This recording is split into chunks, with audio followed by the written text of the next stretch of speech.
మధుపదం YouTube ఛానల్లోని అన్ని వీడియోలు వరుసగా చూడాలనుకుంటే సబ్స్క్రైబ్ చేసుకోవడంతో పాటుగా బెల్ అంటే గంట గుర్తును కూడా నొక్కి ఆల్ని సెలెక్ట్ చేసుకోండి.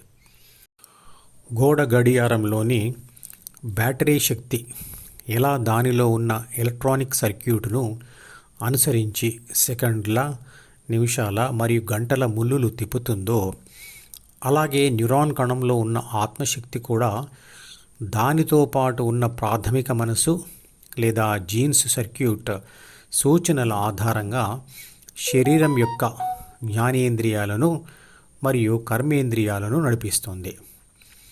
ప్రాథమిక మనసులో ఉండే సూచనలు జీవకణ చర్యలైన శరీర రక్షణ, పోషణ, పునరుత్పత్తి పనుల కోసం ఉన్న 6 గుణాలకు సంబంధించినవి.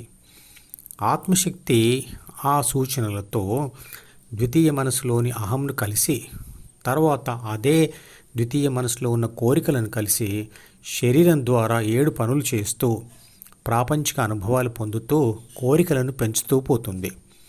ఆ కోరికలు ఎక్కడ రాయబడతాయి అనే విషయం ఇదివరకే చెప్పబడింది. అనుభవసారమైన ఆ కోరికలు న్యూరాన్ కణాల మధ్య ఉన్న సైనాప్స్ వంతెనల్లో నింపబడుతూ ఉంటాయి. ఆ వంతెనల సమూహమే ద్వితీయ మనసు అనబడుతుంది.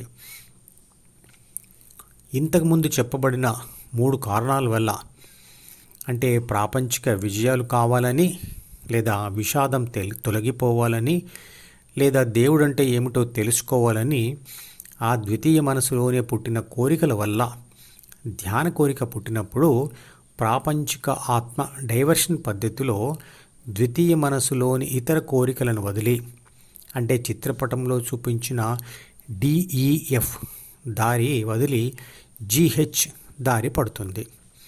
అంటే హృదయం వైపు ధ్యాసను మళ్లిస్తుంది. ఆత్మ హృదయంలోనే స్థిరపడితే అక్కడ సమాచారాన్ని ఇచ్చే ఎటువంటి అనుభవం కలగదు. ఎందుకంటే ఆ అనుభవం గాఢ నిద్రాస్థితి లాంటిది. గాఢ నిద్ర మీకు ఎలాంటి అనుభవ సమాచారమైనా ఇవ్వగలదా అంటే ఇవ్వదు. అందువల్ల ద్వితీయ మనసులో రాయడానికి ఏ సమాచారము ఉండదు.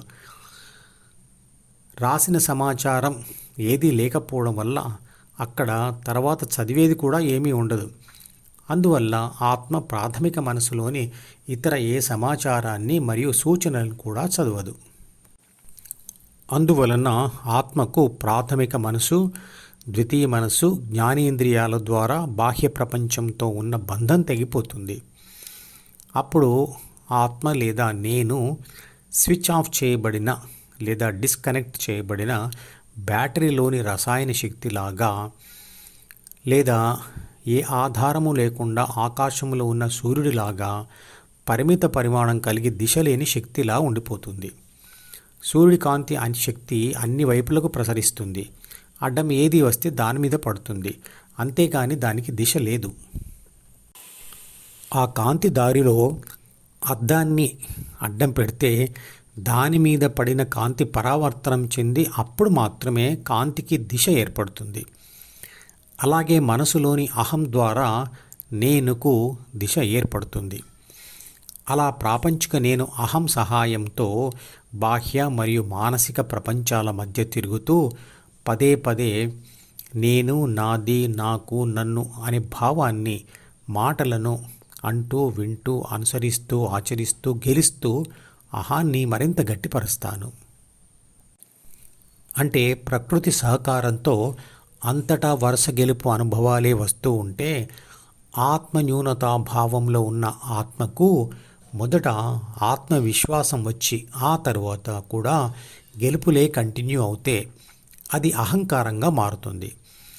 అలా కాక వరుసగా ఓటములే ఎదురవుతే ఆత్మన్యూనతా భావం ఉండిపోవచ్చు, లేదా అది ఆత్మహత్యకు కూడా దారి తీయవచ్చు. అనుభవంతో సమాచారం వస్తుంది. ఆత్మ దానిని విశ్లేషించి కోరిక తయారు చేస్తుంది. ఆ కోరికతో ప్రయత్నం జరుగుతుంది.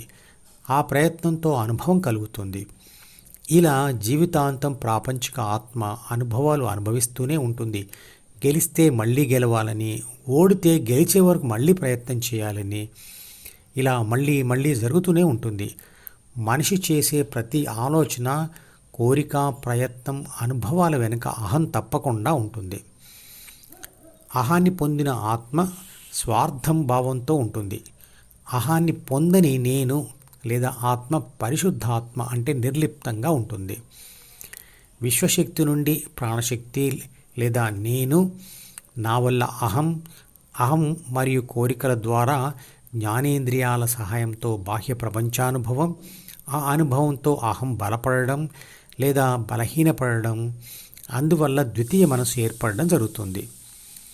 దానికి అనుగుణంగా ఆత్మ ప్రాథమిక మనసులోని సూచనలను చదవడం లేక చదవకపోవడం జరుగుతాయి.